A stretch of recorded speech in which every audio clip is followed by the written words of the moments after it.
I started out, I was a paramedic, and then went back to nursing school. I'm actually a diploma grad, and there's not that many of those programs around. So I went to Swickley, went to LaRoche for my bachelor's, Collar for my master's, and I ended up at AGH, Allegheny General Hospital. I worked in medical ICU. So that's kind of was where I was. I'm thinking, okay, I'm okay here. But then my career path was going to be either life flight, but I was always chubby. At that time, they had weight restrictions. So I said, that might not be good because I'll probably get fired. But it was going to be anesthesia or a nurse practitioner, the typical, the typical route. So my old business partner, he was a family practice physician, and in medical school, he actually designed like the pocket nurse. And it was a plastic container. It's up front. I don't know if anybody saw it, but it had bandage scissors, hemostats, and light on it. And he said, why don't you try and take it and see what you can do with it? I said, okay. So I really kind of didn't like it, but I figured, this is my opportunity. At that time, Astra Pharmaceuticals, who made Nexium, I didn't have an office, so I sat in the corner of his office, but all the drug reps came through, and I made friends with all the drug reps because they were just standing around waiting for the staff to come. So Nancy from Astra took the pocket nurse back to Pittsburgh, because at that time, Astra had a Pittsburgh office, and they liked it. They bought 30,000 units. I thought, oh, wow. And we silkscreened Prilosec on it, and they handed it out as a giveaway. Well, then I met with them, and since I was a nurse, we started working together for promotional items. So actually, I started in the promotional business industry. That's where we started. So we did blood pressure cuffs, stethoscopes, anything medically relevant, because at that time they were kind of getting away from giveaways that had to be medically relevant for the pharmaceutical companies to give.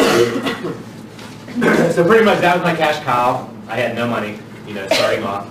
So that was the, we would just sit here and take orders because all the reps of Astra would just call in and buy pen lights, stethoscopes, whatever was available that they needed. So I thought, that was my one customer. That's it. I had one customer. And I thought, that's not a good idea to rely on one customer. So, of course, when we went to nursing school, we had a tiny skills lab in Swickley with those porcelain mannequins, when we really never used the sim, because we did, 2 days class, 3 days in the hospital, so we did everything in the hospital. But I thought, where do those supplies come from? So we sent out a survey, everybody responded, and the biggest thing was they don't like buying by the case or, the products that they need they don't have and that kind of stuff. So we started building the vocational business. Eventually, Zeneca bought AstraZeneca, Prilosec, and Nexium. And then they eventually dropped it because they thought we were too small. But by then, it really didn't matter because we were working on the schools. Simulation was new. We're talking 25 years ago. It was kind of just getting in its infancy back then. So we just started kind of building that vocational education, simulation type of environment.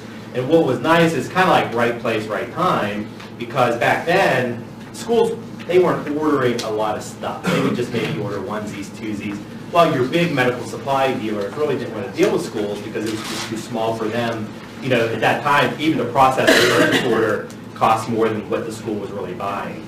So again, it's a niche business, and that's, I don't know if you ever watched Shark Tank, but that's, those niche businesses are the ones that tend to get a nice grounding and foothold. So I worked at AGH pretty much 7P to 7A, and then I would do the office, and I did that for a while until everything grew, the pocket nurse started to grow. I really never took from business. I relied on my RN salary, and then I just put everything back in. And it's that typical garage, starting out in the garage, entrepreneur, that type of thing. And we just kept on growing simulation, and we kind of like grew up with simulation. So today's a much bigger, different, we have 4 or 5 competitors, and it's just a complete different, scenario than it was back then. So that's pretty much my story. But one of the things also that we talked about are roadblocks. When I started talking to nurse, what's amazing is how much product knowledge a nurse has. Because you don't think about it, but you really do. You go into the supply room, grab what you need off the cart, and then do what you need to do. Or how many times, we used to do CVVHD at AGH all the time, and you really don't have everything you need for that, so what do? You create stuff. So you're always putting stuff together that you really can't find to solve a problem. And that's one of the great things about being a nurse is you have that vast amount of product knowledge. Now, I didn't know where it came from. I didn't know who the manufacturers were. I just knew where it was in the cart and I grabbed it. So that was one of the things that I needed to learn was pretty much, who makes it now and that kind of stuff. But roadblocks. Within the simulation center, we still get questions about, I don't want to infuse blood into my mannequin, what do I do? So a great thing is just use a loop and just put a diverter to a bag and let the blood go into the bag instead of the mannequin. And it's just questions like that. Myself, Fabian, and Beth started Ask a Nurse on our website. So what it was meant to do is for customers or anybody, well, I did get one about it was medically related, but we turfed that. It was mostly about simulation questions. So like products like that. We've had, what were some of the ones that we've had recently? Sorry, you're eating. We had the dialysis question. So the big thing was PD.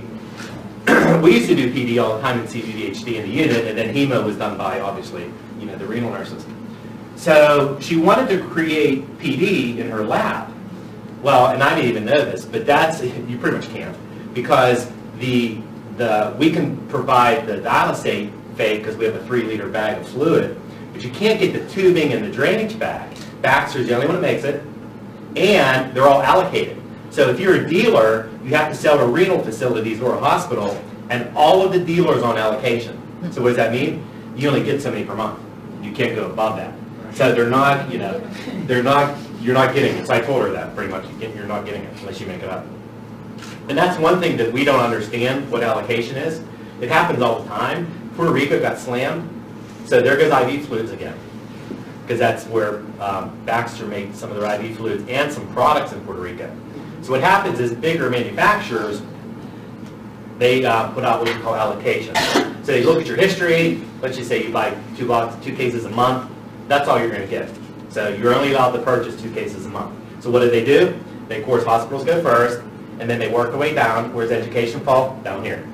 So, you may not be able to get a product from us, or really from anybody. It depends on the allocation that the distributor has.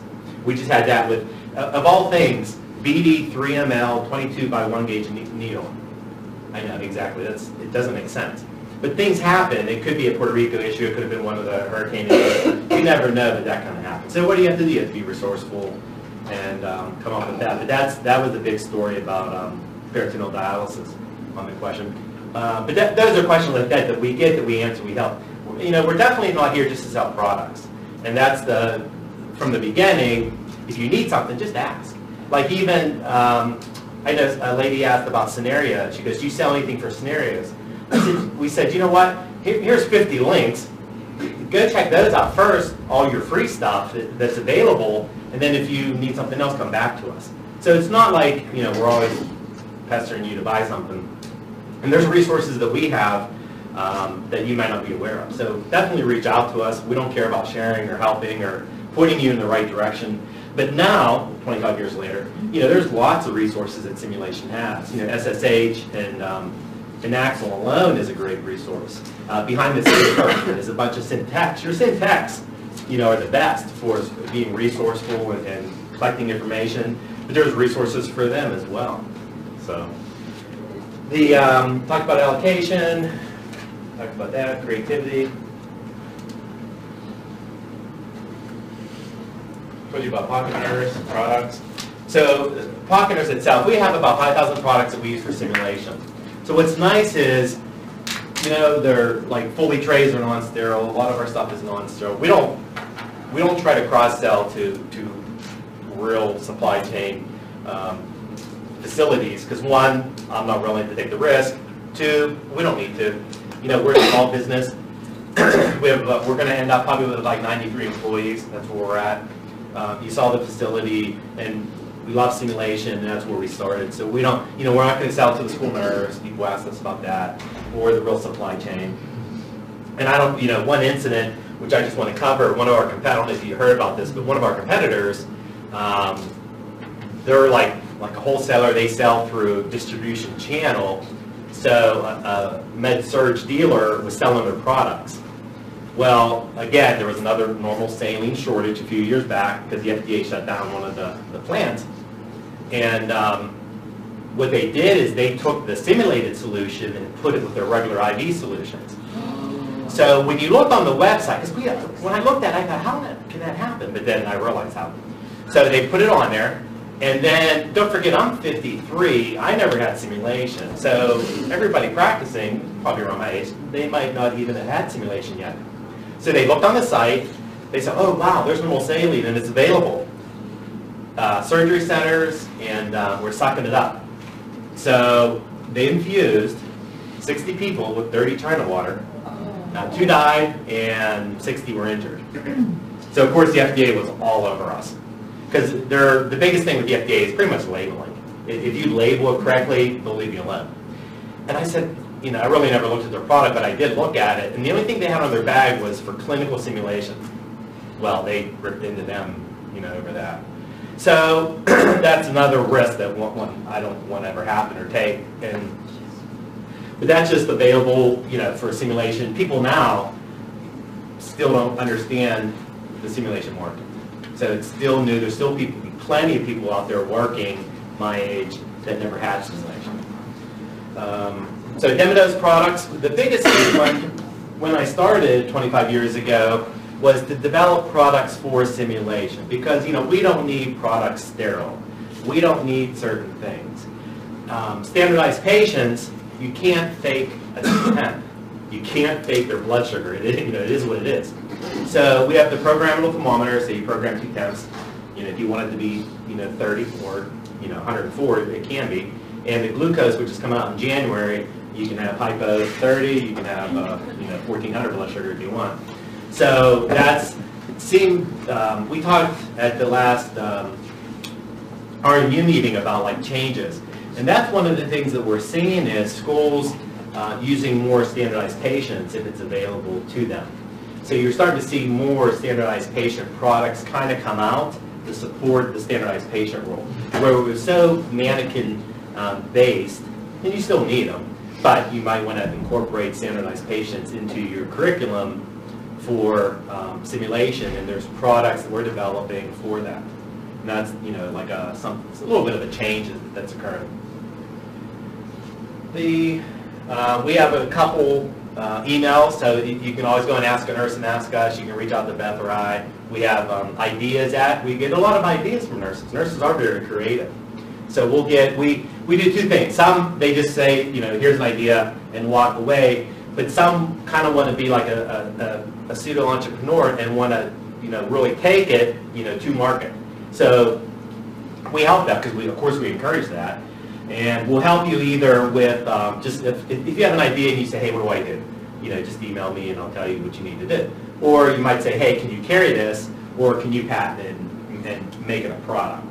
When you make a product, the biggest expense are the molds. So if it's a plastic, they're the molds that make the plastic, which are the parts. That's the most expensive piece. So once you pay for the molds, then your profit's a lot better.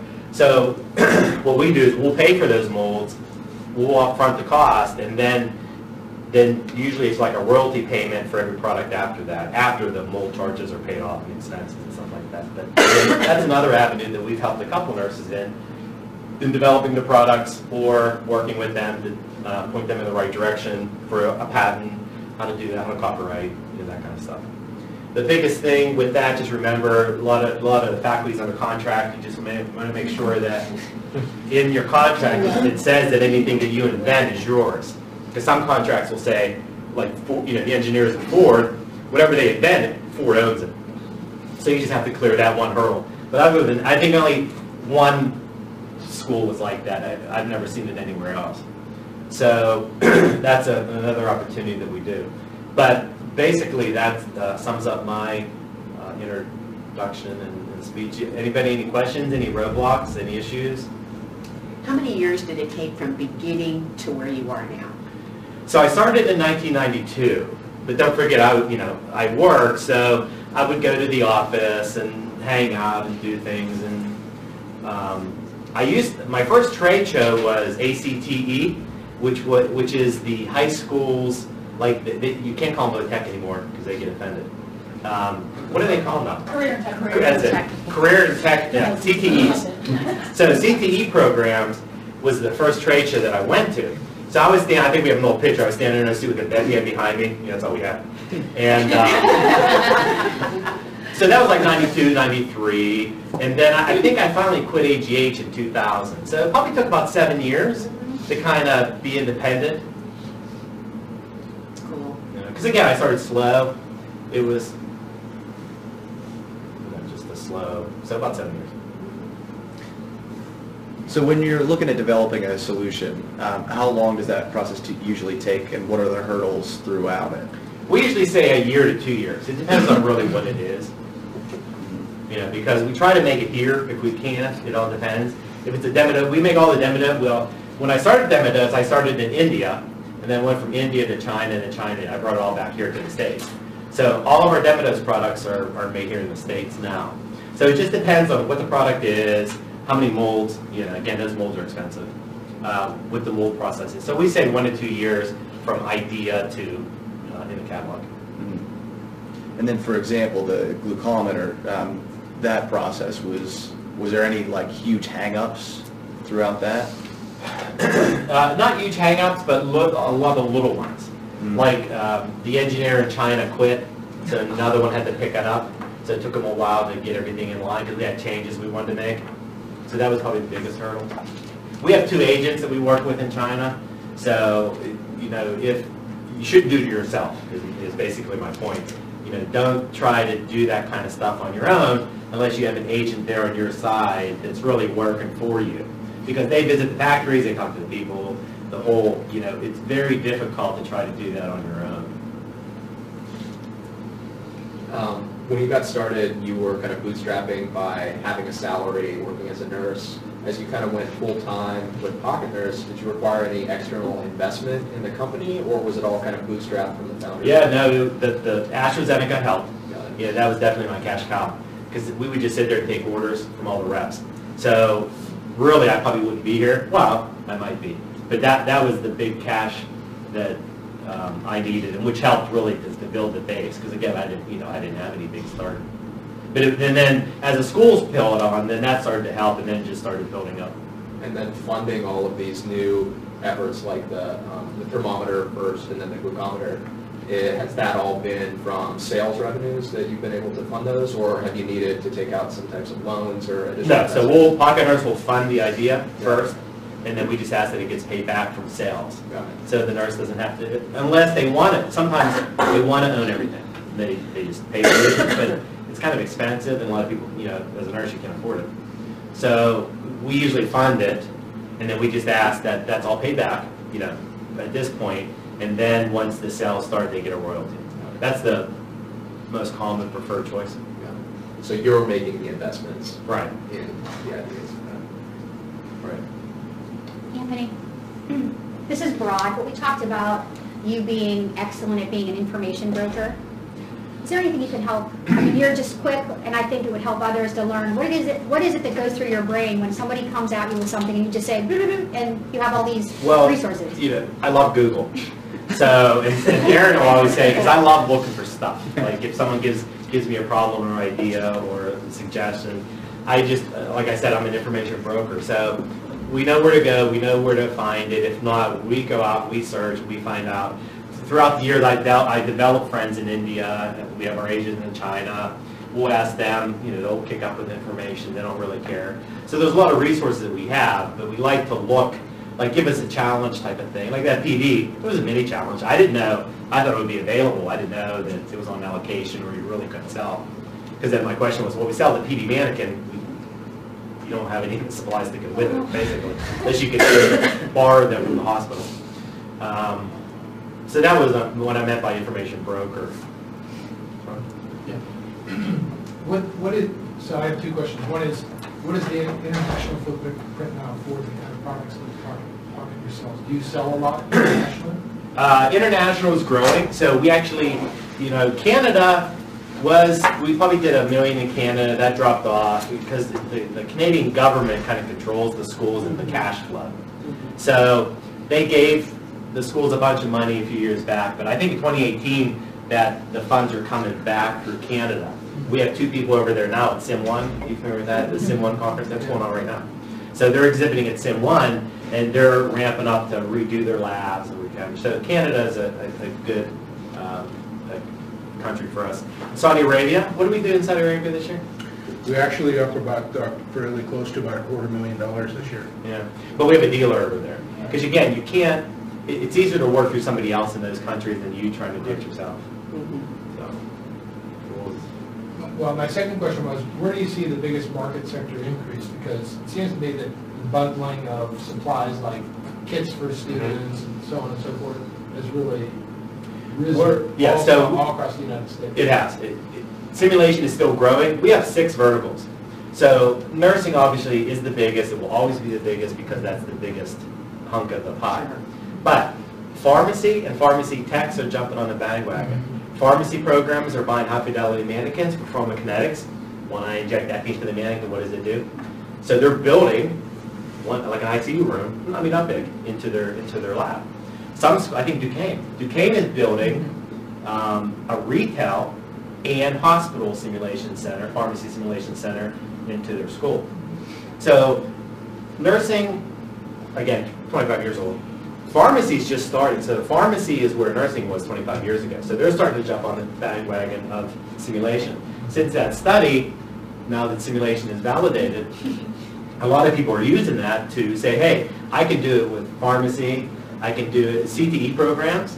We're amazed how many CT programs are jumping on simulation too. Now, it's more of an intro, obviously, with them, or this is what you could do when you graduate from high school. But they're still building, and dedicating and buying products to support healthcare, STEM, the STEM programs. Girl Scouts just put in 23 badges for STEM to get to push the STEM project with the girls. So high schools, pharmacy, PTOT. So PTOT is jumping on the bandwagon as well. Respiratory is they use a lot. EMS. And EMS. EMS is another big growing for both EMT and paramedic programs. They have simulated ambulances now, all the ACLS, all the airways, salads, the different type of mannequins that they use. So really the growth continues to be nursing, but the other disciplines also are just jumping on the bandwagon. And a lot of, I know, it was funny because Susie said, I asked her how, she teaches at Drexel, and they have an MS and simulation program, and she goes, it's truly multidisciplinary, and she said, I'm glad I'm alive to see it. And that's, I don't know if any of you have multidisciplinary sim centers, but they're getting there, and they're kind of, working together. So I was wondering when you said, so they don't make the bags because they're on allocation that go with the PD. Is that something that you would say, well, there's a need?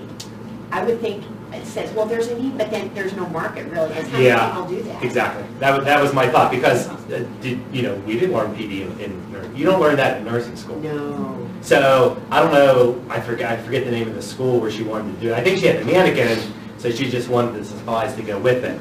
But that's sometimes how products occur because, again, an instructor in New York is teaching whatever.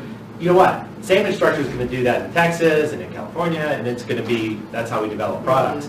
But that was too I can't imagine schools, does anybody here teach PD in school? No, I can't imagine. So we did did. it in clinical. I bring all the kids in. Right, and you just say, watch this, and you don't get the cap, don't drop the cap on the floor.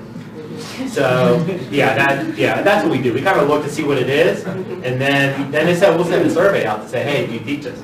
But we figured PD wasn't even and to develop that, we never get our development costs back. Would there also be some barriers, some IP barriers, if Baxter is the only... You know what, we skate on that all the time. Yeah. I do get cease and desist letters. So, like, especially I just wait for them to come in, and then I just plead, oh, I'm sorry. We developed... he doesn't smirk like he's mad. There's a different reaction. Yeah. So I made, I forget, it was the vitamin, multivitamin that you mixed in the yellow and blue vial. Who makes it? Like Sanfari or something? Anyway, the real manufacturer that made it sent me a cease and desist letter. And because they said, what are you doing? Because again, they don't understand simulation. So I explained the whole thing, and they're fine. I mean, as long as you respond back to them, say, hey, we get it, we understand, but you can't do it. I said, okay. So we just discontinued it and just made another version without, a little bit different. Yeah, but it happens. But usually what happens, when you tell them what you are and what you're doing, they just kind of go away. Because it's really, and my biggest push is, we're really creating a product that is promoting your company. Right. We want students to use it safely, and then when they get out in the field, wherever they go, they may suggest, hey, I use this in school, let's see if we can incorporate it here. So that's my spiel, but I do get them and I do. I was going to ask you that question. Has that happened? Have companies that are selling particular products come to you and said, we want you to do this simulation stuff that would then be a companion to our product, so that when students see that, it's kind of a covert marketing strategy? Yeah, so the biggest example is Omnicell. So, Omnicell fixes. Those are your two choices. So Omnicell came to us and said, hey, we want to market our products through you in simulation. So we said yes, but the whole idea was, I used Omnicell in school, and then when they go and graduate, they say, hey, let's look at Omnicell because I use this in school. That's the biggest one because of the dollar value. But it happens. I mean, It seems like a natural thing. Right, yeah, that's, because again, you have to learn somewhere.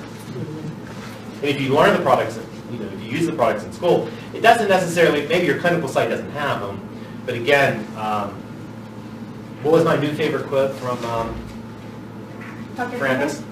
John It might was- know it. Wait. There's many. My favorite quote from Paul, do something immediately. Wait, no, simulation. The reality, there was something Wait. else. You know what, I'll have it on my phone. We'll be in the middle of another spiel, and he'll blurt it out.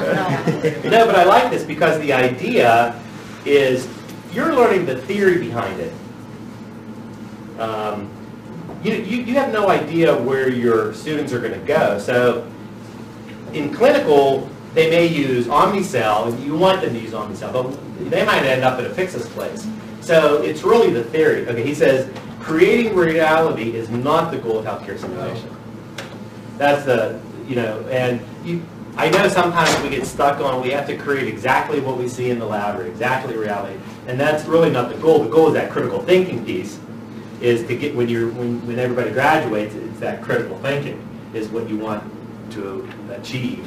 And creating reality doesn't necessarily help that. Any environment that they're in, you create that environment. And then from that environment is the critical thinking piece, and that's what your goal is in simulation. Makes me think of John, your talk with Paul, if an orange works, use an orange. Any other questions? I love the critical thinking, that part that you just said, because we ran it just yesterday in simulation. I set up an IV poll for them. It was OB, not OB background, but I was setting up for the OB sim, and when we did it, we just had the one brain on the pump, and where they're doing clinical, they have two brains set up on the pump, so they run everything to things. So all they had to do was piggyback, which, I mean, they all know how to do a piggyback, but because in the clinical setting, they were used to having the two brains on the pump and running two primaries to do it, like they were stumped. And I was the patient, preeclampsia, needed the bag, and they're going, but we can't, there's only one. And so like when we stopped to debrief, it was like, okay, just critical think your way through this. Like, what else could you do? Figure it out. Yeah, figure it out. And figure it out. This is what you have to work with, figure it out. And they're like, no, they kept saying, can you bring us another pump? Can you bring us another brain? That's what they kept saying. And we're like, you can do this, But it is, that's so very true. There's such a difference as a student to a clinician, how many workarounds we can do as practicing nurses, but when you're a student, it's task-oriented, black and white. That's all I've seen. But then as nurses, we're the queens and kings of workarounds. I get the OB thing. I hated OB. I was actually, we did the rotations in diploma program, so I had OB, then I had critical care, and we were done. Well, I hit OB. I they put me on academic probation because I was like doing so bad. And there was 10 in our group, so like all the instructor, or all the students and the instructor would say, you need to get through this, you only have one more rotation, and they go, you need to pass. And so obviously I passed. But I hated it. It was horrible. But yeah, that's what you try to create, is that, all in all, that critical thinking. Independent thinking on your own, someone's not always behind you. And that's, it's you and your patient. You might not, you have help obviously around, but it is how important that critical thinking is. Okay, thank you, Anthony. Thanks. If I'm around, I'll send them one day.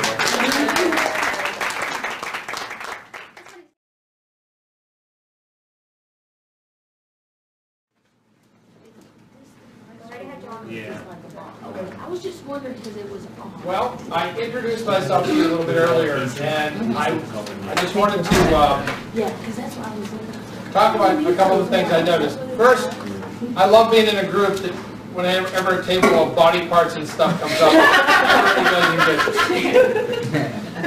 And I also loved hearing people say, this is Christmas shopping. That's the best. Now, if giving prizes, I think the trach and probably the oxygen tank are probably my two favorite things that are here. And I would also just notice that there are some people in the room who I've been working with for a really long time. So Beth Kuzminski, now Telez, was my project manager at Weiser for maybe 10 years? 7 years? 5 years? I have to say- Okay, 5 years.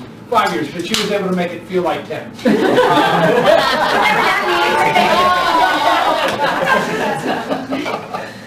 I'll get you, O'Donnell. I know. But we've had a very close working relationship, and I worked with her before that when she was doing work at the UPMC system as a person who would onboard new nurses and do the process by which we would determine whether or not someone was competent enough to actually take a position within our health system.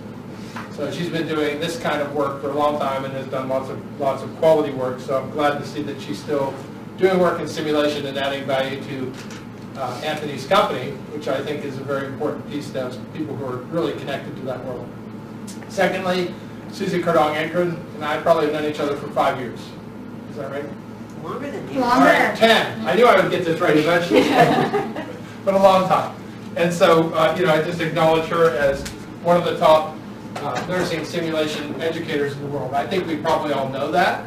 We're lucky that she's here in Pittsburgh, and I hope as we kind of move forward this year and next, we are going to be doing some more collaborative work, because Doug, who is over in the other room setting up, is my partner in business as well as in our academic efforts. So he was my doctoral student last year. He has done lots of work in innovation. He's not a nurse. He's a biomedical engineer. And he's developed a system that we're using to do research work at the university, but also which is now the core of a new company that we founded. So I have to have a disclosure now that I'm part of this company. So I'm not going to talk about it, but I am allowed to talk about the Body Explorer project, because that's a University of Pittsburgh project. I'll talk a little bit about some of those applications during this talk. Also, as I look around, Julie and I have worked together. I don't know, Julie, if it's 10 years, probably it is, right? Maybe even more than that. And so we've been colleagues at Pitt, continue to be colleagues now, have helped each other's simulation careers, so I really appreciate that. And Anthony's been really kind to me for, I don't know, how many, is it 10 years, Anthony? Okay. This is like a lifetime, I'm just going to go with 10. So we'll call that 10 years. And then, I would just notice that, you talk about Dr. Frampus. So I've been working with Dr. Frampus this year for 20 years. And then I was counting, and I've been at the University of Pittsburgh this year for 25 years. And I was counting, and I've been at UPMC for 35 years this year.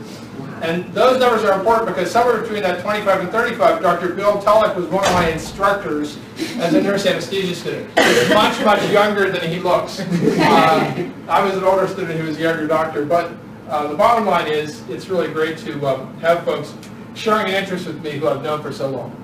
I think that's kind of important. And then I met a new friend today who is one of our University of Pittsburgh varsity baseball players. So, I feel like I've known you forever. He's not with us. 10 years. I knew his coach, so I see that as my job. So what I want to talk about were these 5 things. And I have these two kind of back-to-back sessions. One will just be interactive, I'll facilitate, and, we'll share stories and that kind of thing.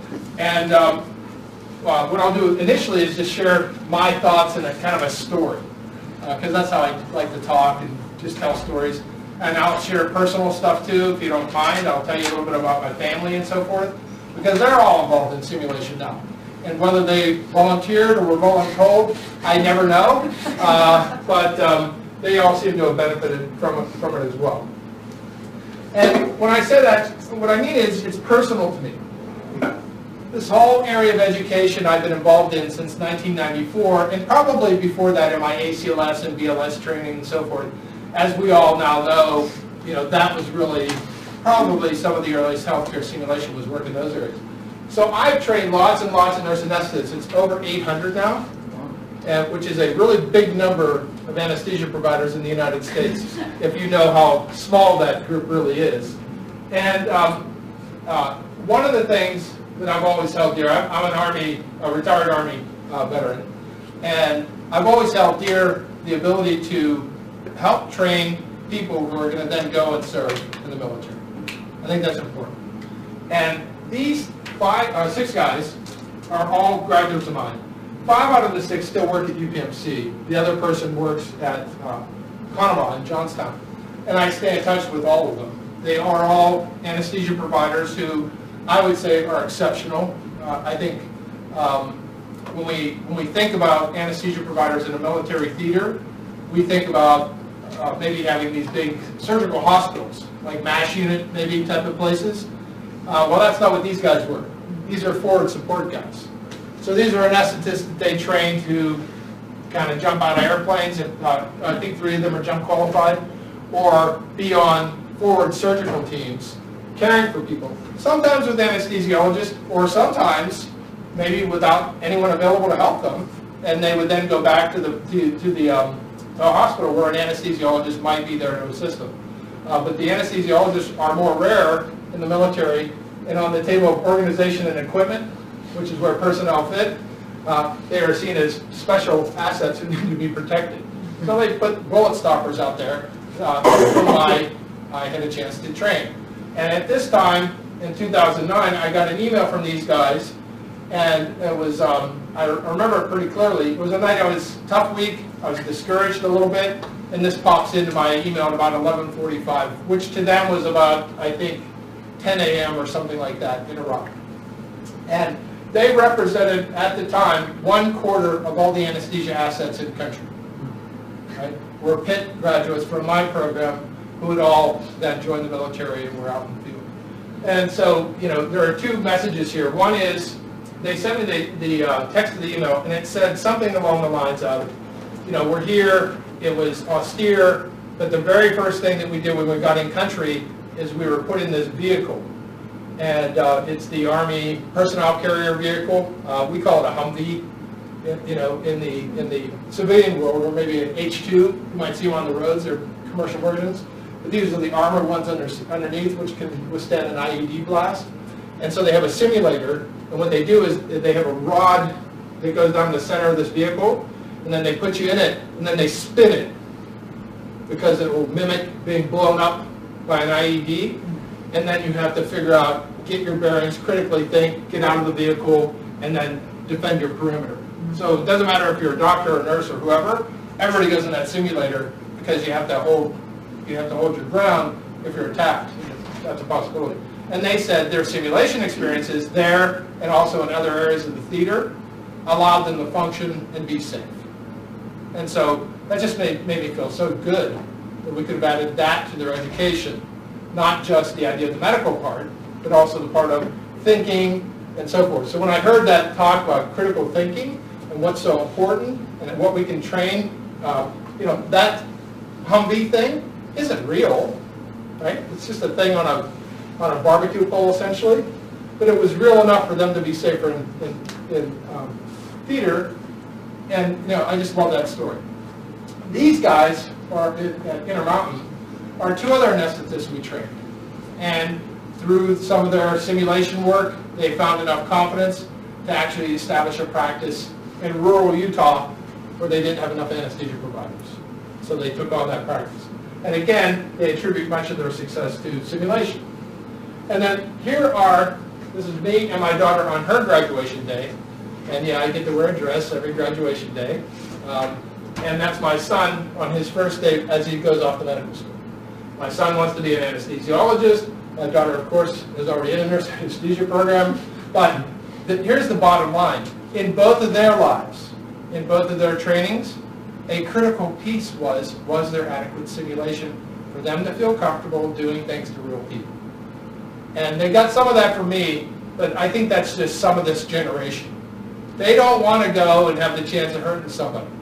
And they don't want to go without some sort of experience. And I really believe this from an ethical standpoint. If we can offer such an experience, I think we should. If we can offer something fairly realistic that can help you feel better, we should do that. And you know, we talk about baseball, people practice and practice and practice and practice and practice, right? Or if we talk about football or whatever. We think about sports, that kind of practice is just native before you're in a game. Yet often in healthcare, we just put people in the game. And it's just not right, is it? And so, you know, to speak to Paul's quote, you know, we're not trying to make it real, right? That's not the goal. But we want to make it is real enough. So when we ask simulation educators or people who run simulation centers, you know, what can you do with simulation? The wrong answer, I think, is this. That's not the right answer. Right? The right answer is to strategically decide, see what fits with your curriculum, and then identify targets which make sense from both an effectiveness, because we know this is sticky education, but also efficiency kind of messages. So we need to, I think about that kind of thing. And by the way, I'll make my slides available to whoever wants them, or any of the articles I have, I'll send those out too. Now, what should you do with simulation? Well, what's one thing you do with simulation? Allow critical thinking on your own. Okay, so you allow participants to think through problems on their own, give them feedback along the way, and then let them see through your eyes to figure out whether that was the right thing or not. Provide a safe place to make mistakes. Okay, so there's an opportunity kind of equation where if people actually have a chance to try and fail, it tends to have a strong memory. Failing is an important component of learning. So I think that's important. Now, of course, you let them know what was wrong. It's not failing and then, hey, great job, fail again, great job. It's failed, this is what you need to do next time. One of my favorites is create empathy before they go to their first site clinical. That's good. How do you do that? Is there a particular empathy training you do? A hearing voices simulation. Oh, that's interesting. One of our faculty is Kirsten Koenig at Robert Morris now. I think she's done some work in that area, and we have some other faculty who have done that too. That's really important, I think. So their hearing voices maybe might be for psych rotation? Yeah, before they go to a site clinical, I have them participate in this where they put in headphones and hear like voices of a schizophrenic patient, and then they have to do things. Like they have to have a conversation with me, and they have a hard time with that. They have to, you know, fill out an application, read an article, answer questions. Yeah. There's different little stations they can go to. And they have a hard time with that. And I got that idea when I started the position, and I went to see their psych rotation, and one of the students was caring for a schizophrenic patient, and he goes, listen, you're smart, just ignore the voices. And I was like, ooh. So, but that idea isn't just for psych, it's also for how would you work with real patients who are experiencing distress? Or how would you give bad news? Or how would you maybe demonstrate that you yourself are feeling like a person when you're interacting with this person who's at one of the most vulnerable times in your life? That's actually the last reflective question that I asked them to write about after the simulation is how will you take this information and move it into your med surg and other clinical areas? One of my colleagues at Weiser, Grace Lim, she's the head of our OB anesthesia department. So she's an anesthesiologist, she does lots of great work. But her husband is an ethicist and works with Bob Arnold, who's a really world-famous ethicist at Pitt. And they have a whole empathy simulation for residency training and anyone else who wants to learn how to be more empathetic. And maybe that's a really important thing for us to think about as an integrated part. And Susie, one more. What's something The you thing think? I like the most is we have students go in and practice with a standardized patient as their first clinical experience Yeah. in nursing school Yeah. in our simulation center. And then that standardized patient gets to give feedback to that student Yeah. about how they perceived the student, because they always wonder, how did I do? Right. And so that is one of the things that we do very well. Well, and you know, that's such an important point because everybody wants to know how they did. You know, after this talk, I want to know how I did, and the answer is 5s on the evaluation. I just wanted to let you know the answer, because that's also what students want to know, the answer. But it's so important to think about the idea of immediately starting to have students understand how they're being perceived. Because I feel like the current generation of students maybe doesn't have that kind of self-reflection on their behavior. And that was always something I tried to, with my own kids, say. You know, what would you think of other people if they said what you just said? Right? How would that feel if it came at you the way you said that? And I think that kind of, you know, because they're used to just texting you. I don't know. I mean, I don't know how many of you have kids of an age where they're just texting, but they'll sit next to each other like this, and they'll be like this, and I'll be like, what are you doing? Talking to each other, right? So the idea of engaging a patient and having a meaningful conversation is really important to kind of think about, because they don't do that in the same way that we kind of grew up having to do that kind of thing. So those are really all good ideas. But I would argue that when we're thinking about this idea of what we might do effectively, that we would think we need some sort of support. And when I hear that people are buying bundles, and when nursing programs are ramping up, and even high schools are now starting to purchase equipment to do this kind of immersive learning, I think, wow, we've really got institutions convinced that this is a real important initiative. And secondly, when I hear people talk immediately at the beginning of the nursing program, we're going to do this so that they understand how they're perceived, and they get feedback from someone who's trained in that area. Or when they're specifically going to a psychiatric rotation, we're going to do empathy training, right? Those kind of things where it fits specifically in a point in the curriculum is what we mean by this idea of curricular integration and targeting where this would be the best piece to fit in each one of those areas. But the biggest challenge, I believe, remains this. How do we get our fellow instructors up to speed? Now, you're all here at this event, SimPOW, which is a very valuable event, I think, for our region, and I'm hopeful that it even expands and spreads, and I'll do everything I can to help with that. But this problem is one that I face in some of our work at Wiser. So Paul Frampus, who's our director, and I, and some of our team have built some instructional development courses, and everyone in the world has this problem. So we have been to, I want to say, 10 countries. We probably trained 400 or 500 or 600 people at this point in specific instructor development programs, and they then try to train their instructors. And you know, why would it be such a problem? Well, I'll give you a good example. I was in Guangzhou, China, which it's a big southern city in China. How many people have heard of Guangzhou? A few, right? How big is Guangzhou, Anthony? Big. Big, how big? Right? 17 million people, right? But most of the people in this room don't know it. How about Wuhan? 10 million people. Changsha, 12 million people. Most people haven't heard of these countries. But when you go to China, or these cities, when you go to China and you see these cities and you go and see their hospitals, they're not 1,000 beds, or how big is Ruby now? 1,500, maybe, something like that, right? Big for the United States. No. 4,000 beds, 6,000 beds, 8,000 beds. The biggest I saw was 10,000. 10,000 beds. And so imagine the scope issue. That's why I asked you about the international thing, because the market, it seems to me, is so gigantic now for some of the things that we're doing. And just think about the consumables. I went to the simulation center in Guangzhou with Dr. Tian, who's the head of it, and they had 5 floors of simulation, all medical students. It was really interesting. They had so many resources that were all being used 7 days a week. So when I walked in, it was a Sunday, and there were probably 300 or 400 medical students that I saw scattered about. And the other thing that was really interesting was they were all competing. There were big clocks and boards and who was the fastest and the best and the most efficient and highest quality. It was really amazing to me because, you know, we I don't think quite do that in our country. And I found it to be a fascinating kind of vision into how they were training students.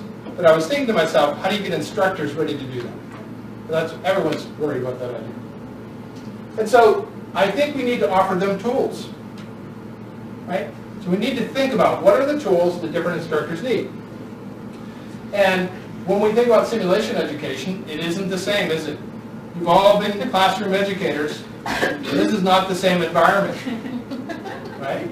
Because it's not just a one-way stream of information anymore.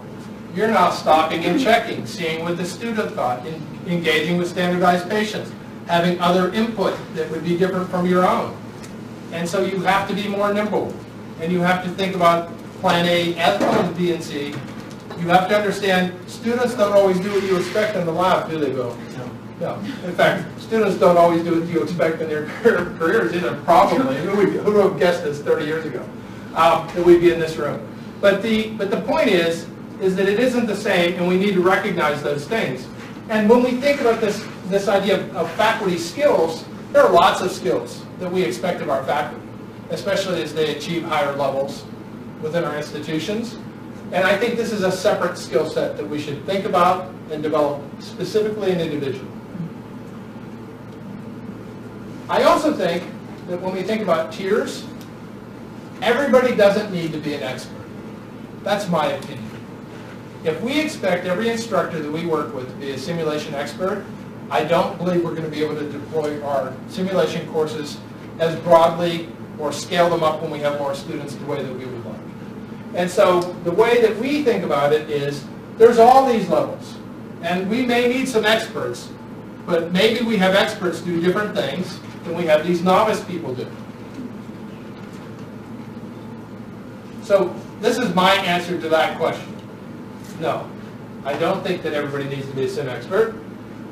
And when I think about this idea of basic to advanced skills, the way that we have conceptualized it is, we think everybody who comes into our simulation center and interacts with our students in order to allow a high-end experience has to have some skill in facilitation of the event and some skill in providing a feedback or debriefing. So they need to have some way to be able to accurately convey information, to provide it in a way that's non-threatening, to make sure that people are psychologically feeling okay about how they got their feedback and so forth. We think that as you move on, you then start to think about designing your own scenarios or maybe courses. We think then a higher level might be actually engaging in formal assessment and research processes. And then at the highest level, doing work in program evaluation, big picture looks at how things are going and giving feedback at a higher level, maybe even feedback about people's performance along the way, which is difficult with fellow faculty. And so, you know, I'll just stop for a second and think, how do we stimulate this? Because, you know, we've been doing simulation for a long time at the University of Pittsburgh, and yet I've noticed that some people start, they do one little thing, that's their thing, and that's it. They don't join professional groups, they don't seem to really read, et cetera, et cetera. How do we get people to engage more fully? I think we need policy development. Okay, maybe, like, you mean the state board of nursing saying that people have to be certified or something along those lines? State board, but I also think there needs to be policy guideline for say, deans and administration in simulation. That, I think, is a big void right now. Yeah, right. So maybe there needs to be some guidance at a higher administrative level. Okay, what else? I think we have to invite people Right. before we're making them commit. We invite some of our other faculty who aren't interested, come see one on a Monday night. Just come watch what we do. And after a couple of years, we recently got a faculty who joined our simulation committee because they just kind of kept coming around until they saw that it was safe and it was okay. I like that idea. We need to make people feel welcome. Yeah. Right? And so I think the first thing you do is you watch, and then you dip your toe in, and maybe eventually you'll swim. and maybe eventually you'll swim really well. But at least you gotta get wet. Realistic expectations. Okay, so realistic in their overall work context? I mean, as far as time, we're Ohio, so Ohio, is there anyone else Ohio? It doesn't count towards our clinical hours and things like that, like, we're hopeful, maybe. As of April, it started. So we're in a different boat, but like factoring in that time, because there's not load, at our school, there's not load allocated as part of simulation and into their course load. So their course load comes from their class hours, their lecture hours, and their clinical hours. So trying to get, like you say, back to the deans and the directors and things like that to grasp the time factor. So I'm a one-man team right now at our school because we're a relatively new program, it's just our 5th year. I did today with 17 simulations this week, as well as a teaching load. So like having realistic expectations, like I was charged with educating, getting the other faculty knowledgeable about simulation. Yeah, and so like in my mind, my goal for this year was to get them all comfortable with debriefing. You know, we talked about some like valid tools. That's a gigantic. Well, let me put it, but I mean, like, that was kind of my thing, like, I've done some, like, every month at our staff meeting, I do a thing, we started with the Anaxo best practices for debriefing, kind of things like that, I went along into it, and my department chair and dean are like, that should have been like a 1-month thing. You should be on, every month they should be tackling something else, I'm like, oh, no, exactly, like, because I think some of, like, the upper, who, They don't get it. they don't know. So realistic expectations, I Well, think. I mean, we heard from Anthony that there are people at the top who've never seen the simulation thing. I don't know what that means. I think you're like, yeah, so we're letting you play with dolls. That's part of your Literally. Well, it's also the idea that you walk in and you do the sim, and that's all it takes. That is not it. Yeah. And so it is a skill set development like any other skill. I think, I don't know how we do this, but meeting people where they are, Yeah. there's still a fear of technology, and we're not intentionally ignoring it, but we're assuming that here's the technology, make it happen, it can't be that hard, but we know the average age of nurse educators, and we weren't born with technology. Nope. So we're still assuming that it's easier, and so people are bucking it or turning their head to it because it's just not, it's easy once you know it, but out of the chute, it's not that easy. Yeah. I actually am not sure I believe that it's easy once you know it, because each time I do it, I learn something new and realize I'm not as good as I thought I was. That's right. Yeah, I mean, easy is not the and then right I have you telling me you really aren't that good, right? I don't do that anymore. Good. It's like we have to value. Yeah. I mean, I think that's one of the biggest Yes. problems we have. I'm in the physician side of things, and the physicians, we employ almost no physicians in education, almost none. They're just expected to, after their 60 or 70 hour clinical cases, just volunteer to do it. Suck it up, right? Yeah. That's so true, right? And it doesn't matter how many hours you teach clinically, they're still like, here it is on this other side. Yeah. And, you know, I think that's true for nurses, and this is my observation. I've watched nurses kind of overload themselves within their job description, and I've had to say, look, you know, you have to reallocate. But also people get overloaded as well. Sometimes it's within, sometimes it's without, but I think it's a problem across the industry. So I think those are all really good ideas around this topic. And, you know, we conceptualize this a couple ways, but I just graphically, you know, I think usually we do this, we invite. You know, come observe, come see what we're doing. But just because they watch doesn't mean they understand. So I think we need some formal training to go along with that, right? Here's what you saw, here's a paper that explains what that was. Or here's what you saw, here's our process or our policy or whatever that we use for debriefing. And then at some point they have to get their feet wet and do some work on their own and get some chops. And then I think this is probably, in my career at least, one of the most critical. We need to mentor, right? So we need to have a check and balance and have people there who we can go to and say, you know, what do you think of this? Come watch my debriefing, come see how I run this course, how could I tweak that? You know, and we've tried to be more deliberate with that, but it's difficult. I don't know how many of you know Mike Seropian. He was the president of the Society for Simulation Healthcare. He's an anesthesiologist from Oregon Health Sciences University.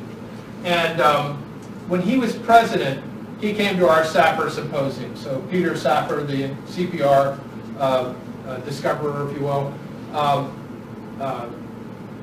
endowed this lectureship. And so every year we have a 4 to 6 hour simulation session at our center. And so Mike was talking, and he was saying, well, we need to certify our educators. This is at an early point. And, I've gone through that process. Julie, you've gone through that process. Susie, you've gone through this process. Who else is certified here? Anybody else? Took the class. But you took the class. But, there's a test and all this other stuff. It's rigorous, right? It took a long time. It took me 3 months probably to study for the exam. I thought it was hard. Anyway, so Dr. Soropian's up there talking, saying, well, we're going to, do this. There's going to be policy requiring people to get certified and so forth. And I raised my hand and I said, yeah, but Dr. Soropian, how do we tell our bosses at the university that this full professor who's gone through all of the other hoops and has millions of dollars of research, has published 100 papers, now needs to go through this certification to be allowed to teach in your simulation center? How does that fit in a university model? I think that's challenging. I mean, personally, I said, essentially, the chancellor has said I can do my job. Now I need something else from some outside organization telling me I need that to do my job. So, and he said, no one's posed that to me before, but that's a challenge for us. And I think we'll get over it eventually, understanding it's just another credential that you would add, but it has to be messaged appropriately. Okay, well, so that's my idea of faculty development. I hope that wasn't too much. And we can talk about any of that in a little bit. But I thought, why don't I share some top papers? Oh, Anthony. Are going back to your last statement, are schools incorporating the certification? Yes. Okay. I think so. Now, Susie, you can weigh in here because you have a certification review course at Harvard I Law. think it depends on the school. Yeah. Many people don't even touch simulation, even now in nurse education courses, because they don't have anybody who knows enough about it to say Right. anything intelligent. So that's a huge problem. Right. And in our own school, it depends on what people are comfortable with. Our MSN in nursing education with emphasis in STEM only was approved 4 months ago, because the person who was in charge before wasn't particularly comfortable with that and didn't like SIM and still thinks it's a flash in the pan. So it just depends. I think it's all over the map. I think it just depends. I think it's all over the map, right? You can, by the way, tell that person it's a big flash and a big pan now. A lot of us are in it. Still cooking. Still cooking. Yeah. Go ahead, Julie. I didn't mean to cut you off. No, I was going to say, I think we're to the point now, a lot of our deans are our age. And basically, their pot is already full of stuff. I'm waiting for my dean to die off and move on. Uh-oh. That because I need somebody that understands from the ground coming up. That they're so full with what they're trying to maneuver around at their level at this 30,000 feet that, like Susie said, they're hoping it's a flash in the pan and will go away. So I can tell you that I was asked to go speak to a bunch of deans in Connecticut, and I said, I don't speak dean. Let me send my dean, who used to have my job, to come speak to you. And so she went up, and the deans are saying now, okay, it's not a flash in the pan, but we don't know what we don't know. Right. So tell us what we need to know to make this happen, because they're realizing they're behind now. So. Well, go ahead. Is they extending this to simulate certification of centers or just individuals? Well, accreditation centers. Accreditation. Right, of course. But I think it falls in that same kind of idea. Yeah. We've kind of gone where the early adopters. I don't know if everyone heard Bill, but he's saying, does this extend to accreditation of centers? I think so. Yeah. I mean, so it's new in the industry, and it's being driven by a lot of different variables. I was going to say, we're to the point where simulation was by the early adopters. Now we have to move it down the continuum to modifiers. Mainstream. Yeah. Yeah, and sometimes people still are saying, what's the evidence? I think we have some pretty good evidence arguments now. Sometimes people are saying, what's the return on investment? I think we have some return on investment information now. And I also think we need to frame our arguments a little bit more clearly in that we need to, one thing that drives everyone, team-wise, is whether or not you have enough students applying to your place. It's huge. And students at the high school level are now becoming aware. Oh, yes. I was sharing with Anthony, I was asked last year to go to Med-High in a high school on the border of Texas and Mexico, and they have a huge problem in that area retaining healthcare professionals and getting them to go for training. And so this Med-High is for juniors and seniors, and anyone who's interested in nursing, respiratory therapist, occupational therapist, physician's assistants, or medicine can apply, get into Med-High, and the curriculum is specifically focused to help you go to medical school, nursing school, etc. And their entire school essentially came for an instructor training in how to utilize simulation education. That was and every educator there is a healthcare professional as well as a high school educator. It was fascinating. It was fascinating. What they were actually doing when we went, some of the things were great, some of the things we thought were perhaps not the best practice, but we left, I think, with some good agreement about the need for additional development work and so forth. So we've continued to stay in touch with them. But I think those kind of things are happening, and that will drive, that idea that people want this is going to drive things. At Pitt, go ahead. I was going to say, we have high school students coming to us. Of course. Similar, right. And we have a similar program in the summer where high school students come and have simulations. Yeah. And I was just going to share, I don't know how many applicants exactly we get at the university. It's about 30,000 applicants for our School of Medicine, and we take, is it 200? 200 or 300 students annually who come. What's the number one reason they come to Pitt? The availability of simulation resources. That's number one when we ask them. That's an amazing thing, right? Just think about that as a driver. And whether your deans listen to whatever, they will listen to the applicant voice. I mean, that's at least been my experience. So anyway, let's just talk about top papers. And I'm going to pick 5, and Susie's heard me talk about this. I think Julie has too. I'm just going to admit right now, my methodology here is nothing scientific. Right? I do consider myself a scientist. I'm an epidemiologist and a nurse anesthetist. I've trained a long time in science. And what we know is there's lots and lots and lots and lots of simulation studies that are available to us. So you can barely open a journal now and not see something about simulation education, no matter what the journal. And so when we think about 2017, there are probably around 15,000 articles, whether it's a case report or a description of a program, or whether it's a true scientific study, out there in the literature. And so it's hard to stay up with it. In fact, I'm hoping that someone provides a curation service for simulation knowledge and articles. That, I think, Susie, might be a really cool and valuable thing. Kind of like, there are some services that do that for anesthesiology, or that do that for other areas of medicine or nursing. I think that would be really valuable. I don't know if anybody's come up with that idea. The John O'Donnell trademark is what I'm now claiming. Here at Pocket Nurse on December 1st, 2017. At 12:53, Doug, did you get that? Yeah, I got it. It's being recorded. Yeah. So my strategy, I thought, well, I'll just, instead of picking, the top 5, I'll pick 5 what I think are important papers. Maybe classic papers, or things that I had to study for my certification study, or maybe something that would be a paper calling for a change. We already talked a little bit about that one. Or as a translational science, I think that's important to categorize what kind of connection people are trying to make to clinical, or just lessons. So I'll just talk about those ideas for a few seconds.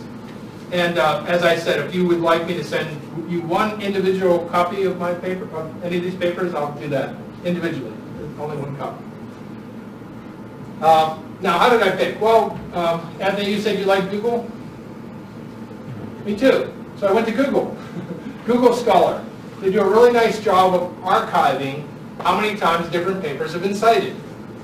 So when you use Google Scholar and you look at that, you can find out the total number of citations, and you can see that some of these authors here have really been cited many, many times.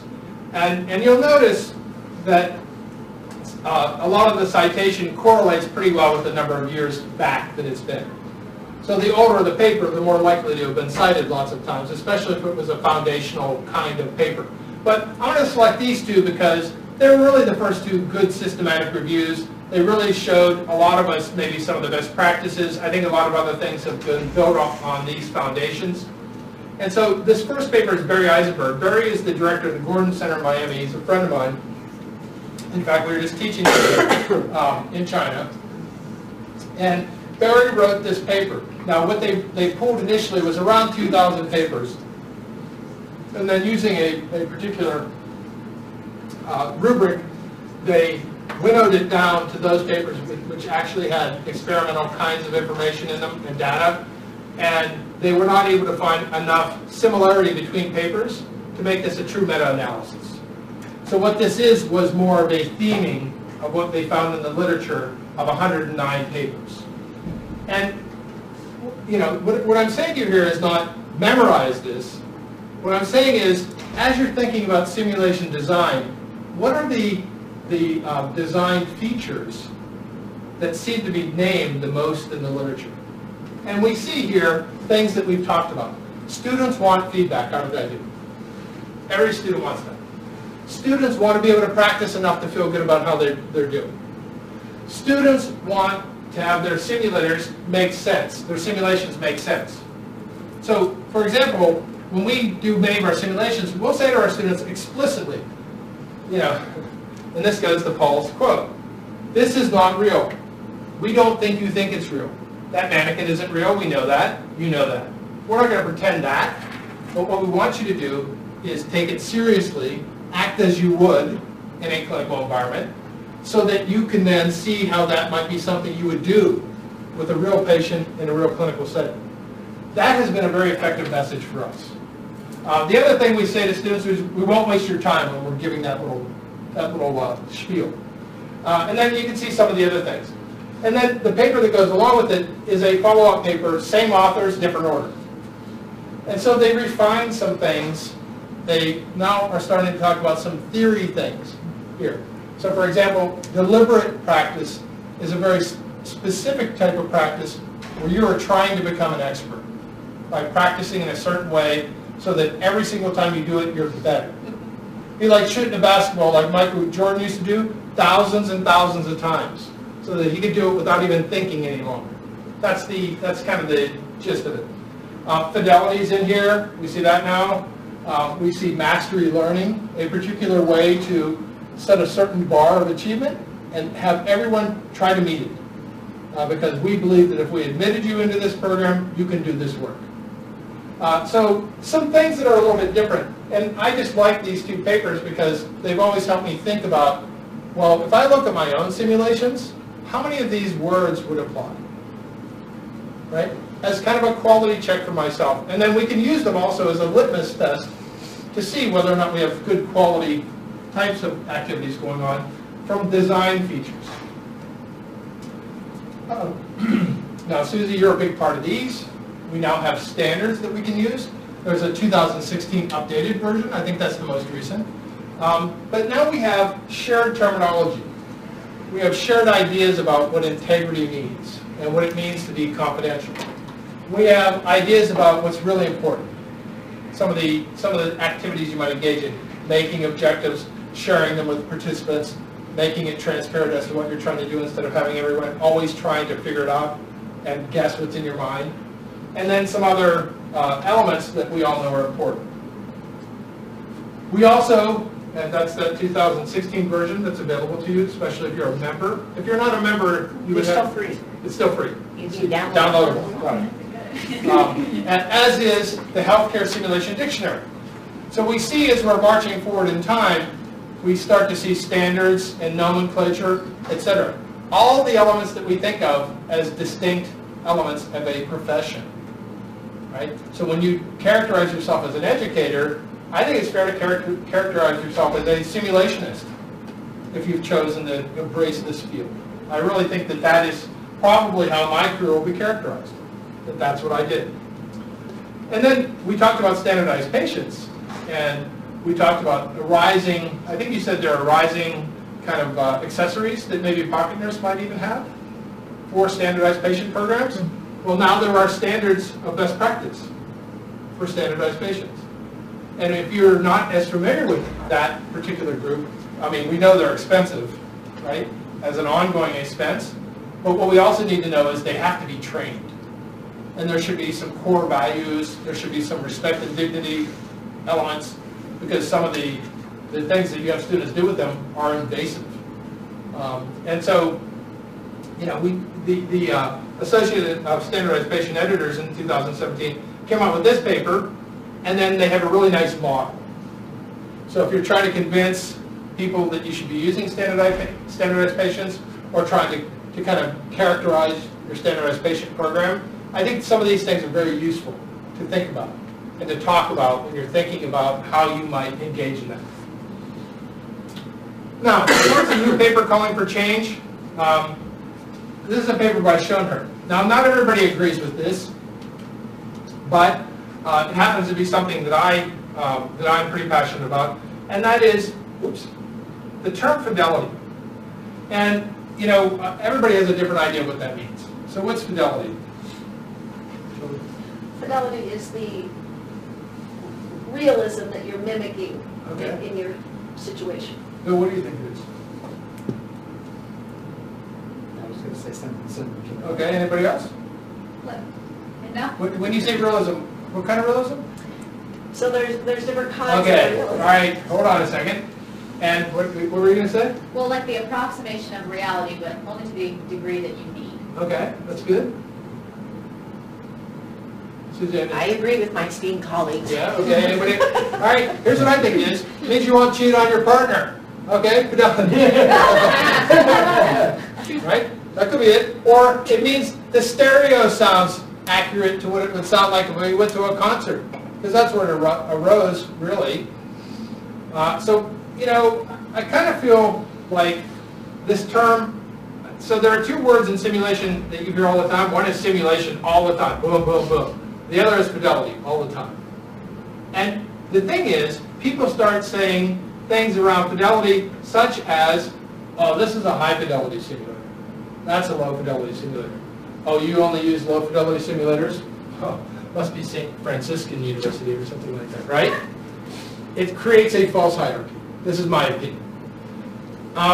We can make very realistic simulations that have very low-end, non-technology simulators by creating a good environment and producing stressors around conversations or emotional reactions. We can have very good simulations with computerized simulators that do things that humans can't do or that we can't do on a human. Such as, I saw there are some central line kits. Standardized patients are not going to let you put that in. Okay?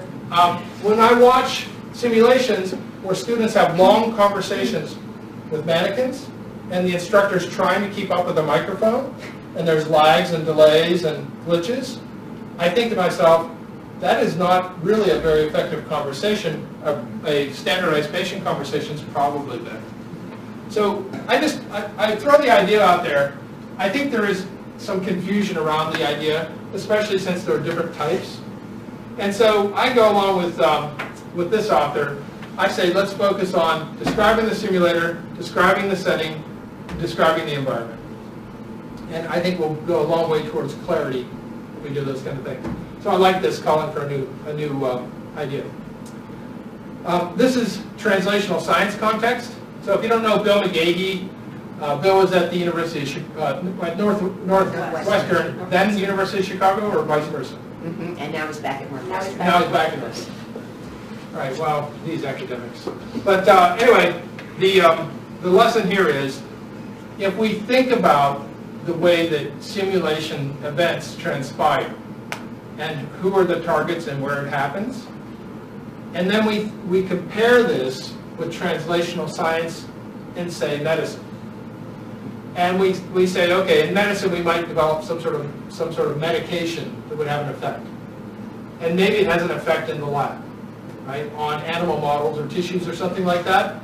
It's analogous to this T1 level of our simulation education affected our students in the lab in a knowledge, attitude, or skill area.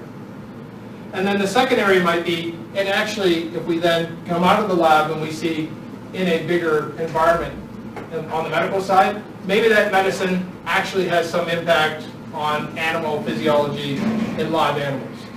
And so the T2 effect would be analogous to that. It would be analogous to that idea, and this would be where people actually change their practice in actual clinical work. And then the T3 would be, then we would measure what happened with patients after that to see if patients did better. So for example, one of my colleagues just did a study where they did training on better scrubbing of the hubs and more compliance on hub scrubbing for IV medication administration, and looked at it in the lab, looked at it, did they change practice? And now if we do it department-wide, we can actually see if there's a decrease in infection rate. We haven't done that one yet, but we could do the T3 level thing. And so I think that this idea of categorizing is powerful when you're describing your work. I heard, I think Anthony, you referred to this study, the National Council of State Boards of Nursing study. Everybody know this study? Yes. Yes, everybody knows it, right? Okay. So we know they did this very rigorous program and there were no outcome differences. I always look at this and I say to myself, I wonder, right? Bill, you're shaking your head. What do you wonder? Well, depends how you, No, go ahead. I'm about to be irreverent. Go I was ahead. going to say, it depends how you look at it. Yeah. And? Sure. And if you don't look at it very rigorously, you never show Yeah. big differences. So Bill makes the point that you need to be very rigorous. And this was very structured, very rigorous, etc. So that's a good point. But, you know, whenever I see this, I always think to myself, you know, we have these accelerated programs, and we have these BSN programs that are 4 years, and we have BSN programs that are upper division, really 2 years. And we have very big differences in how much clinical hours people get across the country anyway. The arm of the study that's not here is, how about if we just cut half the clinical anyway for undergraduate students? We'll look at our program in a couple years, because I think we've just done that. Okay.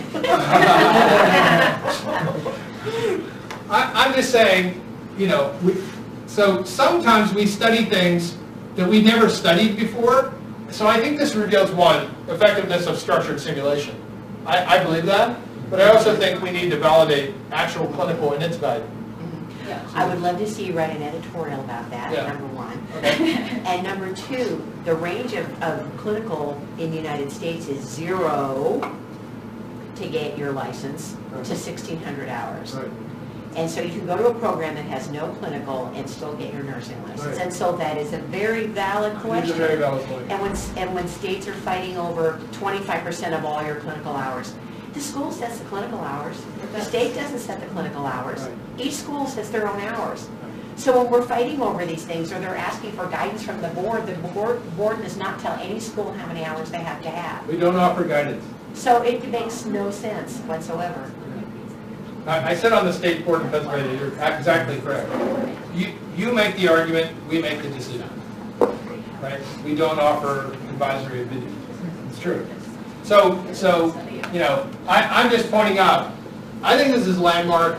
I think it's seminal. I think it's important. I think that the structure and the care and the quality of the study are such that we should be talking about it. But I also think an editorial or a discussion of, okay, what exactly do undergraduate nursing students do in clinical anyway is merited. Because there's no exact rules. Go We're ahead. actually working on that study right now. Oh, are you? We're almost finished Oh, with good. it. I'm glad to hear that. And I won't ask you what you're finding because I would be wrong. But you can tell me later. But, you know, I just want to point this out. So I sit on a board of nursing in Pennsylvania, and when that study came out in 14, they were nimble, and they came up with guidelines in 15. You've probably all seen these. And then we did a survey in 16, and we were about 30% of state boards said you could replace in 2014, and we're up to 85% as of 2016. Go Ohio. Including Ohio. We went again. Go ahead. So I would argue we showed in this study T1 effects, right, in the lab, T2 effects, change in practices. We didn't measure patients in this study, although I assume if patients were, doing badly, we would have heard about that. But T4 effects, system changed, right? Policy changed. Regulation, policy. Interesting. T4 would be the next step, policy, regulation, etc. Now, I already claim to be an epidemiologist. This is simulation and public health. So we can talk about simulation and making patients better, but what if we talked about simulation for helping us deal with problems like big infections, especially pandemic events? And so you probably all remember the whole Ebola scare, but we wrote a paper about how we helped with that in our system. I'll come back to this in 1 second. But just to refresh, in March of 14, Ebola broke in West Africa. And if you don't know much about this filovirus, it's a scary virus with a really high case fatality rate, maybe 80% if you contract it. And not only is it scary, but it's a horrifying outcome. Essentially, the virus packs your cells and you dissolve from the inside with major organ systems dissolving, and you bleed out because your vascular system eventually collapses. So it's a really horrifying death. And so if you remember, some aid workers went to West Africa and came back to the U.S. and broke with Ebola, both in Dallas and New York. If it had been just one place or the other, I predict we wouldn't have had such a panic. But since it broke in 2 places, I think people were fearful that we actually had an epidemiologic epicenter in 2 places, and they thought it was going to spread from 2 parts of our country. And so many health systems mobilized, and UPMC asked to do that as well. They wanted to become a regional referral center and put in with the CDC to do that. And so the health center has a Center for Quality, that's the Wolf Center. They have a UPMC infectious disease department, which is pretty good at things like, I don't know, surgical infections and, if there are problems in the community with flu and so forth, and ICU types of infections, those kind of things. I mean, that's kind of their daily life. But pandemics that are coming from the community that might present with huge numbers of patients with a big operational problem, not really their area that they do every day. And, we have a Department of Health in the state and then across every county, but they're under-resourced. They just don't, they're having trouble making sure they get to all the restaurants to make sure that everything's clean. I mean, at least in Pennsylvania, that's my understanding. So they asked us to coordinate. And so I just first, everybody said they were from a center here when we talked about it. So just think about the educational knowledge and operational knowledge that anyone who does simulation work has developed. And so that's what we deployed to help our system get up to speed within 3 months to have a full operational readiness, CDC approval, and Department of Health visit that said we could take these Ebola patients. And there's a special issue of Simulation in Healthcare, the International Simulation Journal, that essentially is kind of the face of simulation, where and we weren't the only center. There are 10 papers maybe in this journal, in this copy. I don't know who saw this, but I think there are maybe 10 centers told about what they did. And ours was more of a coordination type of paper. Here's how we coordinated the effort. And so I think that that's just a new role to think about. And if you think that Ebola is the last time we're going to hear about a pandemic, talk to any epidemiologist in the United States. And a pandemic is coming. We know that. We're kind of 50 years back from when it should have happened, probably. And so, it's like a volcano. We're worried that this is going to happen. Maybe it'll be measles, because people just don't get inoculated in the United States like they used to. But maybe it'll be something coming out of China or Asia, MERS, SARS, one of those organisms where we see rapid evolution of viruses. So I don't know, but I can tell you that our simulation centers are going to be important to our public health response. Okay. Where am I at time-wise? Give about 10 more minutes. 10 minutes. Okay. All right, well, I'll just stop at this. So who here does interprofessional simulations? You do? Who else? Anybody else? Sort of, okay. So I just want to leave us with the idea of interprofessional simulation education. And I'll just explore what, and we're going to have then a conversation Yes. after this? Okay. So why is this important, interprofessional education? Why do we care about this? Because we have to learn to play well with others. Okay? So are you saying that we all get trained in this silos? And are you saying that it's all isolated? Until you force them together. What's that? Until you force them together. Okay, here's my question. When should we force them together? In school, ideally. Why? Because we did an IPE with student doctors, nurses, respiratory therapists, and medical imaging. And about 2 months after that, you would see them in the cafeteria Okay. in the hospital going, hey, how's your class going? Right. You would see them Yeah. working together better. Had you not done that, that likelihood would be much, much lower. Yes. Yeah. So I think there is great value into having people become aware of, interacting with, and understanding that the other professions are also trying to learn in their domains as well. But I think that the pie has many slices, and it ain't the same pie. The stuff that nurses learn and do is different than the stuff that physicians learn and do from the standpoint of some of the sciences, some of the things they need to learn. Because think about it, physicians need to take all this stuff, and Bill, tell me when I'm wrong. You've never been shy of that before.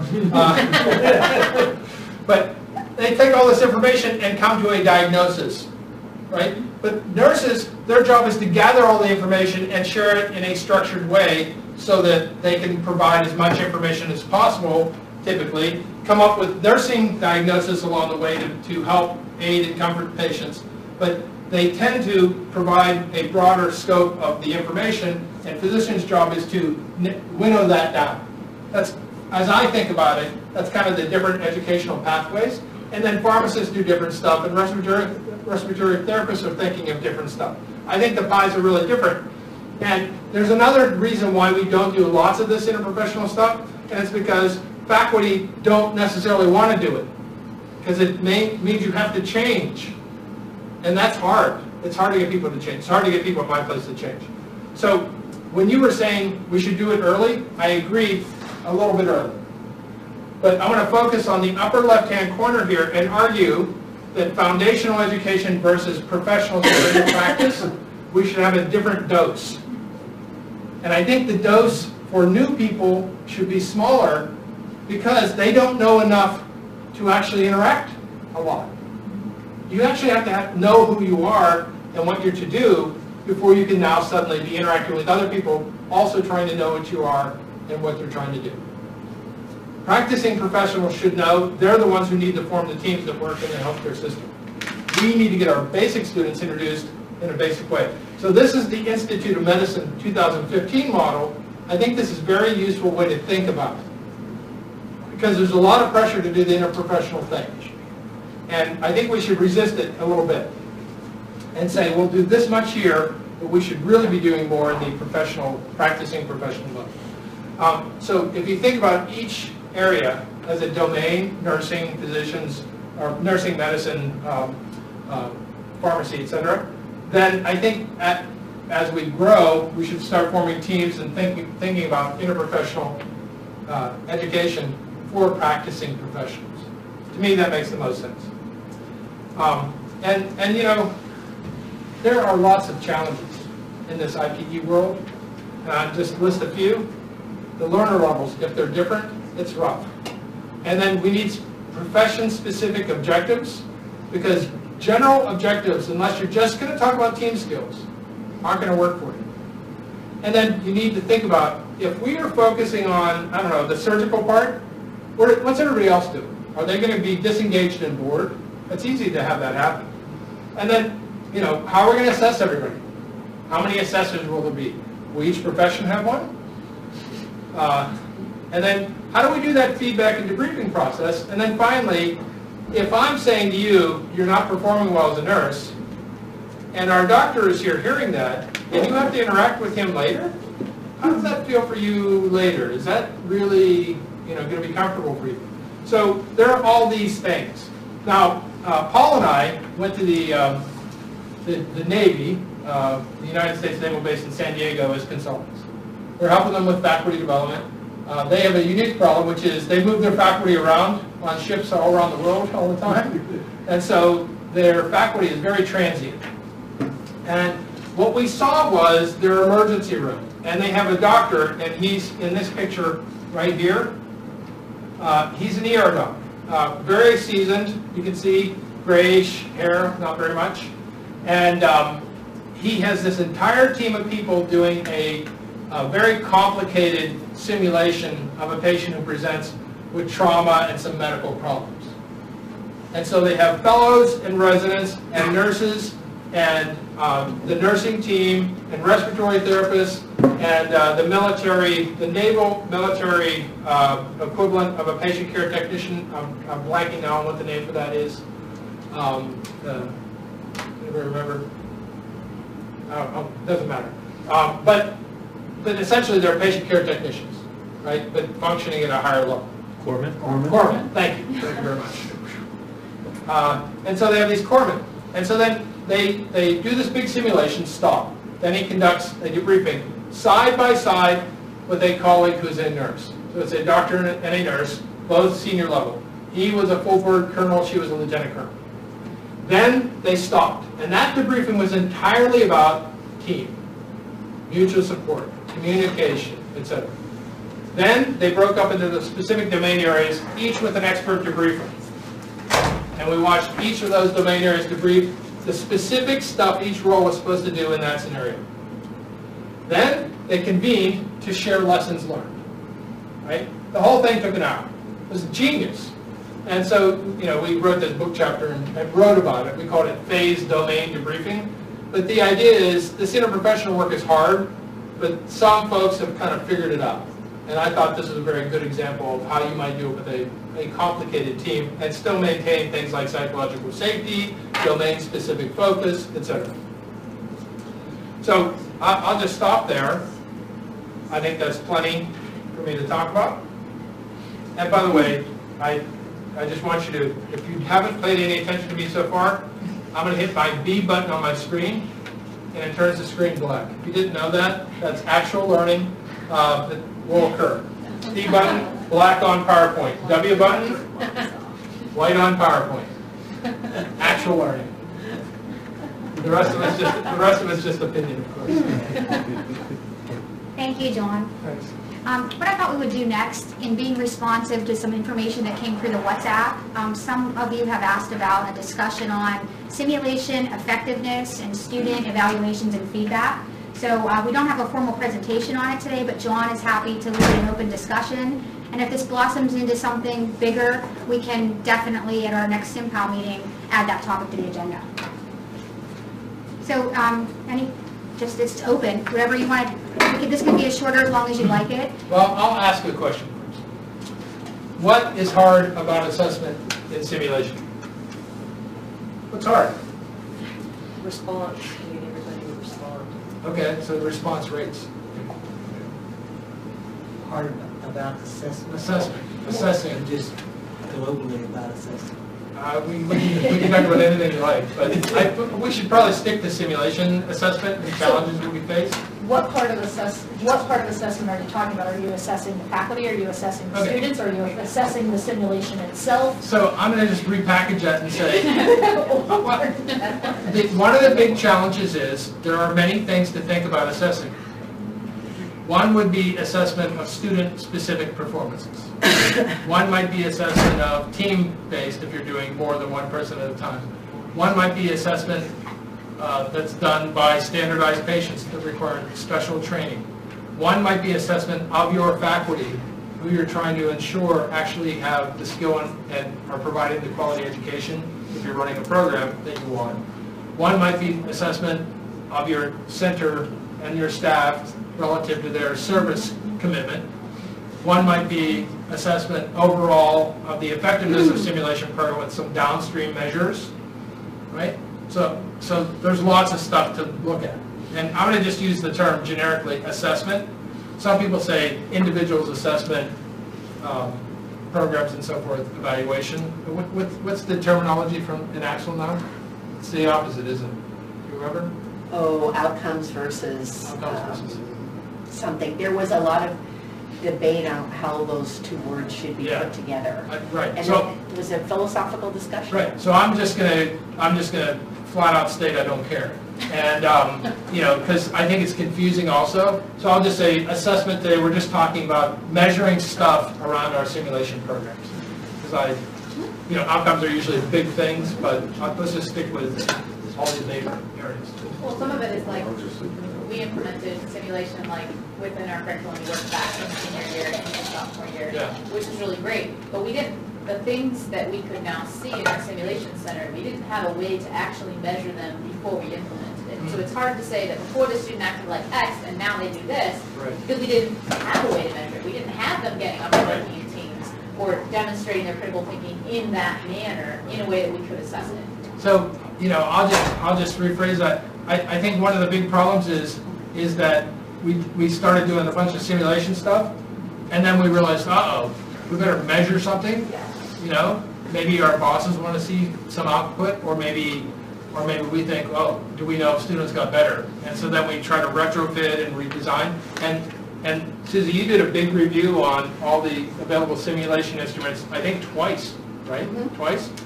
And so there are lots, but Yeah, they there are don't lots. necessarily all fit every single circumstance, right? Right. Yeah. And there's not a lot of information about what specific circumstances they should Yeah, be right. applied to. So there's not a single standard assessment for everything. That's challenging. And on any given day, a person can be having a bad day. Yeah. Or the scenario chosen could be the one that somehow, some way, they've never heard anything about, and they just perform badly. Nursing likes to try to do it simply, and medicine has done all the hard work. I think they're much further ahead. And that with their OSCEs, they don't do one, and your career is riding on that. They do 7 to 15 over the course of 2 years.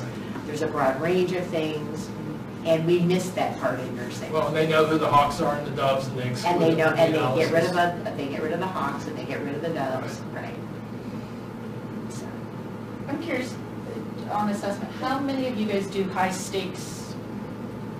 Like, we don't at all. Did you know? So I'm just curious, because that ties into, We do, but depends on how you define it. How do you define nursing?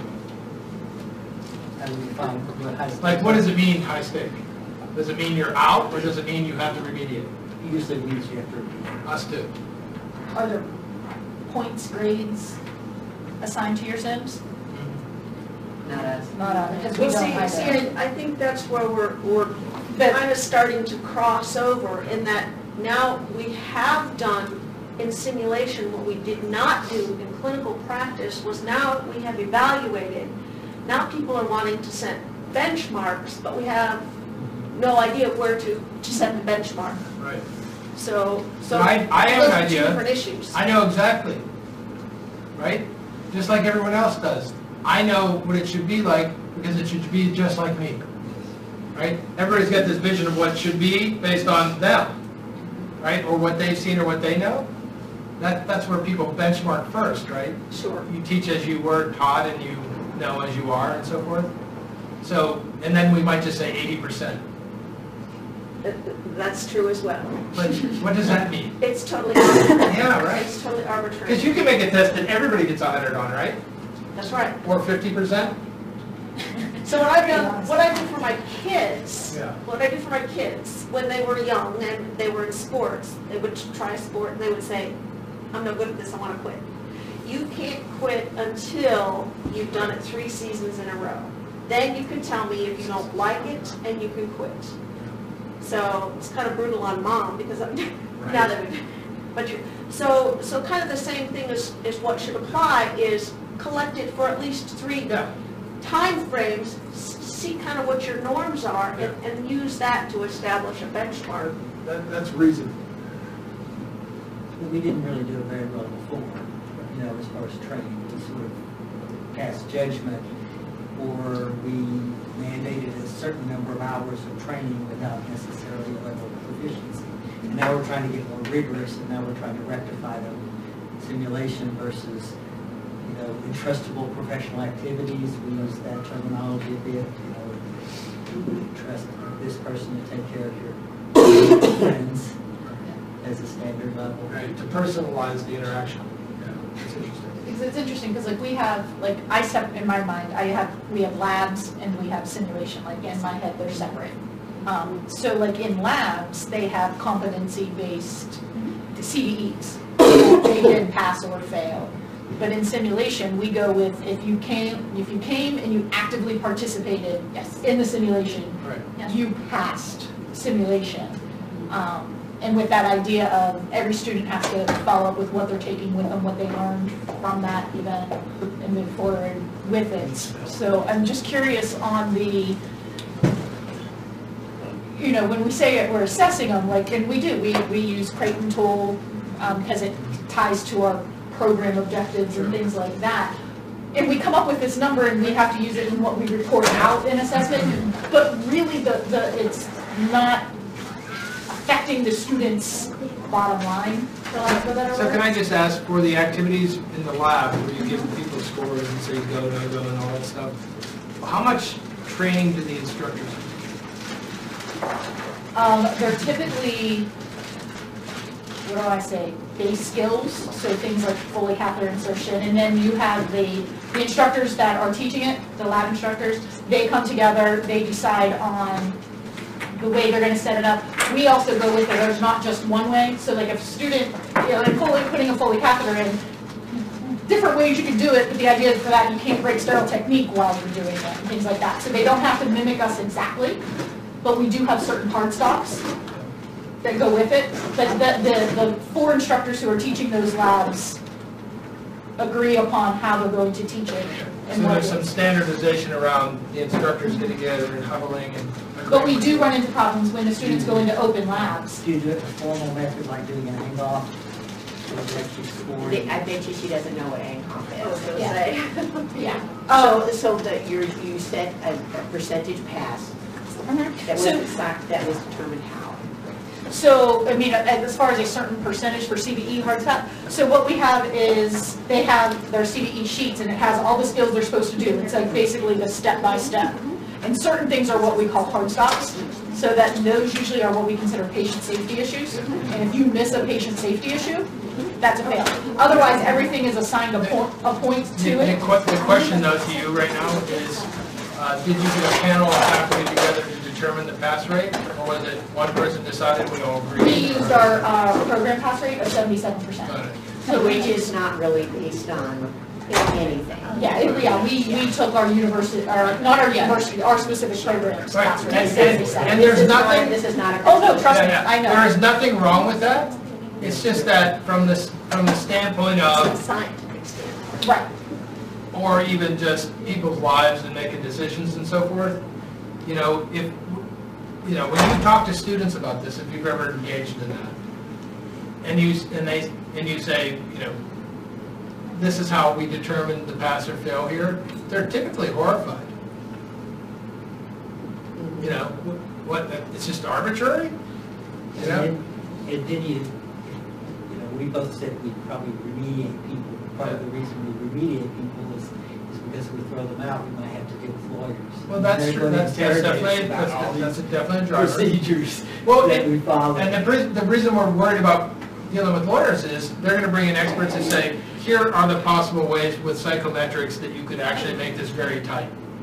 And, you know, that takes a long time and is really hard to do. And most nursing programs haven't done it. Which is Right. right, why all of us are not saying we're not doing anything. Beth mentioned this exercise. If an orange works, use an orange. Here's the exercise, and I challenge you to do it. If you get a room of maybe 40 nurses and or doctors, I don't think it actually matters what the group is. And I just hold an orange on my shoulder, and I get a student to give me a shot. We say, do an intramuscular injection. There's all this stuff on the table there. And we ask the group afterwards, did the student pass or fail? 50% of the group, I've done this, I don't even know how many times. You've seen me do this a couple times, probably, Susie. No, I've not seen Oh, you've it. never seen it? This is great. 50% will fail them, 50% will pass them. So then we'll delve into, well, of the people who failed, let's write down all the reasons, pass, and everyone sees it differently. And this is a group of expert educators. So then we titrate everyone to, okay, here are the exact steps we're going to look at, here's what it means to be correct here, and we slowly work our way towards a passing standard that we all agree on in that group. But it's fascinating to watch, and we, like I said, we bring a student in, and as they watch it, they get anxious because they realize we didn't do that for every single thing we graded them on. There's no way we could have, or maybe we could have, but we didn't. It's just a good exercise to think about.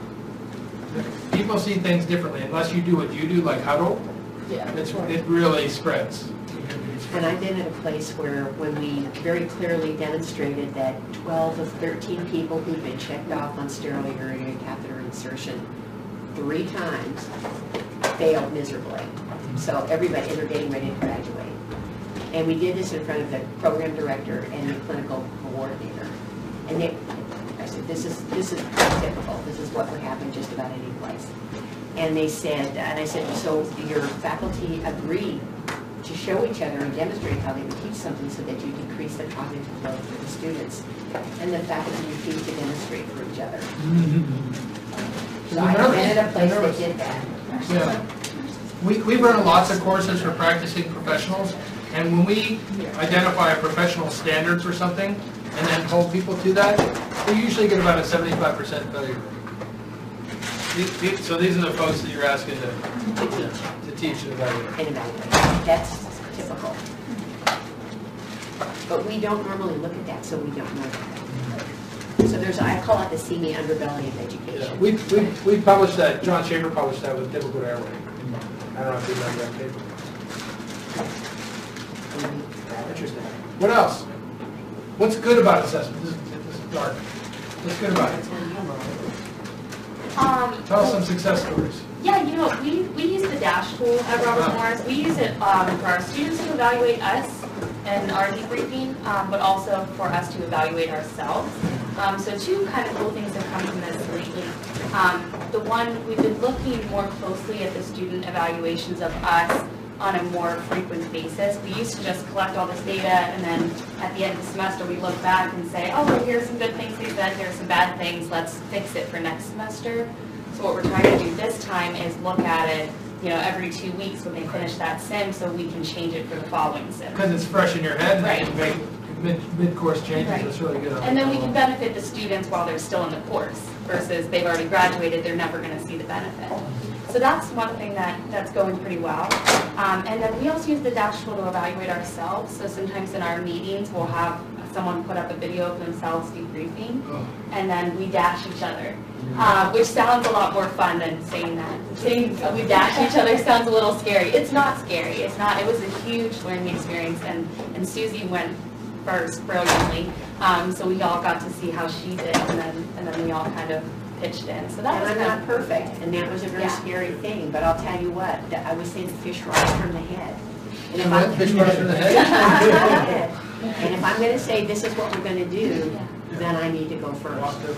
And so I did it. And it was good. It was very fun. Yeah, it's very It interesting. helped us identify crazy little things that we would never think of. And one of the first things that Susie identified about herself is standing up at the head of the table, which is exactly what we don't want. We want to be sitting down at a round table discussion amongst our students.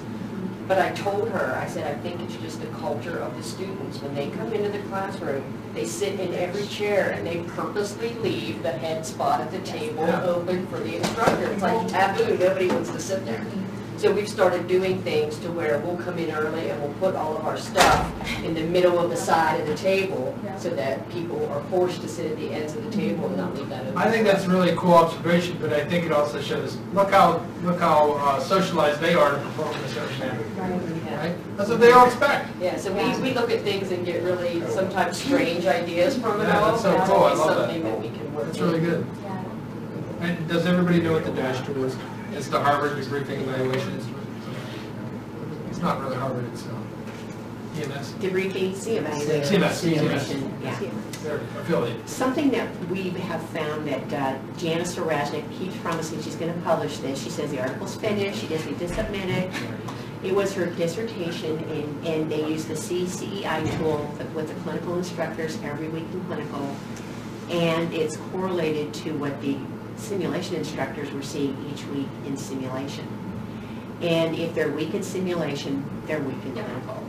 If they're weak in clinical, they're weak in simulation. I remember that. And so they've identified over the course of her dissertation 9 students who needed what we call clinical support. We don't call it remediation. We have a very extensive clinical support program now. Again, private school, lots of money, able to do these kinds of things. And they were able to save 8 of 9 with this work. The unintended consequence is that other students started self-identifying as wanting clinical support because they knew that they were weak in certain areas. And so that has become part of the culture. And that it's not a shame to be put on clinical support. It's seen as a help because we want you to get through the program. So, But Susie, have you not had some of your very best students also want the clinical support? No matter if they're great? Of course, Yeah. of course. But the ones who now, if you have some of those mixed in with people who maybe are not so great, it's okay. It's okay. But we have that, too. People are like, well, they're getting help. I might be at 99%, but I want to be at 100%. I want to be 100%. I don't want to be 101. Right. Yeah. You hold those things, and it's the ones who don't need it who are the ones Right, who right, You're right, the ones who need it, you're dragging. Yeah, that's a very good Totally. point, for sure. What else? What do you guys do as far as, do you have a specific requirement before somebody can instruct in the simulation lab? Or do they have to have a certain, well, That's very interesting. When we started, we've been very small for a long time. We didn't have a large growth. We moved into a new building. It's absolutely beautiful. We've got a fabulous simulation center. We have 2,000 visitors that we record come through a year to see it. We had a 68% increase in one semester, bumped up in our students, so we had to hire more people. When we first hired for Dana, nobody knew what simulation was, and there were no cheesy people who applied at all. Cheesy being the certified people. So Dana is now qualified, et cetera, and has been through our certificate program. The next time we hired, so we've hired a bunch, we got people that actually had a cheesy certification, and then it was like, oh no, now what do they think they know? Because it's almost better when you hire people that don't know anything, so you don't have anything to unlearn. Now when they're coming, they say, oh, I know what I'm doing. I'm thinking, what does that mean? So we were watching them like a hawk, just like we did when they didn't know what they were doing, because we don't know what they do, and we have a specific way of doing things. So it is, and we try to really work on culture. We all have this culture, don't we? And if you don't meet our culture, then we'll politely let you go. So we do, it is an interesting experience. And we do train people as we go. And we have 3 graduate level sim courses that we have as a certificate program. And we put our people through it if they work for us at our expense. So when I was hired there, I didn't have any simulation background at all whatsoever. And the people that created the program, they had a lot of their knowledge up here. And that was not all reflected in a policy and procedure book or in a lesson plan format, because they would get a lesson plan, they would have half of it in their head, and it was kind of like bullet points for them. But when it came to me, I was like, okay, I have no clue what your expectations are based on what's written down here. So I got a lot of that information out of their heads, and we have been able to document some things that are helpful for people that were hired after me. But I did a lot of observation that first semester for lack of anything else to do. And then once I started catching on and learning the pre-briefing and debriefing, then we went on to make things better for future hires. So last semester, or at the beginning of this semester, we just hired 3 new part-time helpers. And I think it went a lot smoother because they had some concrete things to look at, to understand the lesson plans. We threw together some orientation that we thought was important for them to have. And we've got to standardize a lot of things in our lesson plans to where maybe the feedback from them has been, as long as I have that lesson plan that kind of guides me, tells me what to do, then I'm good. Because they have sensibilities where I had none, so it was just a little more difficult on my end. I thought one of the neat things that we added into was actually watching some of the simulations and watching debriefing of us debriefing in the past. They could get a better idea of this is what happens in the classroom, and then we could even debriefing while we're doing it and talk about, you know how I said that? I wish I would have worded it this way. And they get to have that experience with us. At my school, I'm the simulation lab coordinator, and I am, up until last semester, the only person that did simulation. Once they hired me, that was it. The faculty went, there you go. You solved the problem. Yeah, I solved the problem. And then I spent the night in the ER, and the faculty ended up having to cancel a day of simulation because I missed a day of work. And the director goes, oh, why didn't y'all do the simulation? She's looking at the faculty and they're like, well, Regine does the simulation. She goes, no, everybody does simulation. So now I'm having to go back and make sure that they know how to run the mannequins. Yeah. Here's the debriefing steps that I use. These are the processes that I go. Because like I say, I missed one day and it took me a week to make up that simulation time. So that faculty development piece is critical. Yeah. You know, we cannot allow one person to withhold all of the information because, God forbid, something happens to them, your entire simulation program can be completely compromised or even eliminated. I think that happened at one of our colleagues' institutions in Maryland. Yeah, and it happened in Canada. When she walked, because she finally they just about killed her, when she walked they had nothing. And they were moving into a new building, everything was in the boxes. She's the only one who knew how to open the boxes and open anything up, and she left. So, and our guidelines say one person is not a simulation program.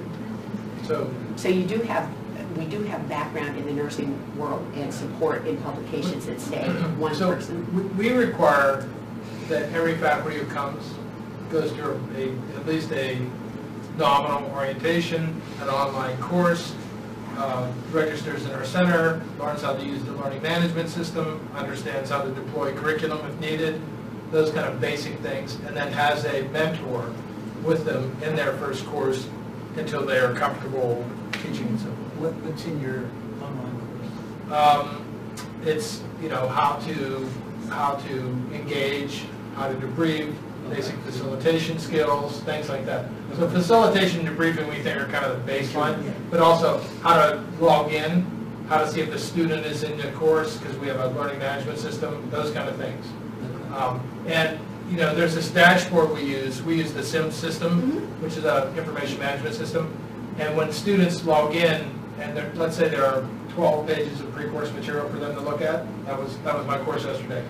I can see 0 out of 12, 0 out of 12, and everybody else is 12 out of 12. So I pull them out and say, tell me what your process was for getting ready for this course. We'll have that conversation. Nobody wants that conversation. I'm in the other boat. But it's a new program. So the great part about it is when we built the curriculum, we built it with simulation in it. So that was fantastic. It wasn't like dragging people from old ways of doing it, so that was the great side. So you pre-integrated. Yeah. But so I came in would have been the third year of the program. Yeah, I guess. And for the only they basically, prior to me, they had sophomores running codes the year before. Like their first foundations clinical, they were doing codes. So we kind of set up like some leveling to that. But as far as faculty, I'm literally, I demanded everybody learn how to turn them on. Like how to physically turn on the machines, turn on the computers, and run like healthy SimPOW. Like literally, like that was like my requirement. And to start the semester, everybody has to be able to do that. And it's hard because the expectation from the powers above me are get faculty on board, get them knowledgeable, get them knowing it, because Ohio is dipping our toe in the water now, finally. And I'm like one person, like on top of teaching, on top of clinical coordinations of clinicals and the simulation, I now have to teach the rest of the faculty. Like it's just not feasible. So it's a huge challenge, and I love my faculty because they want to learn, so I'm so lucky. I don't have the dragging of people into it, but, I mean, it's literally teaching them as we go. So I physically have to be at every single simulation we do.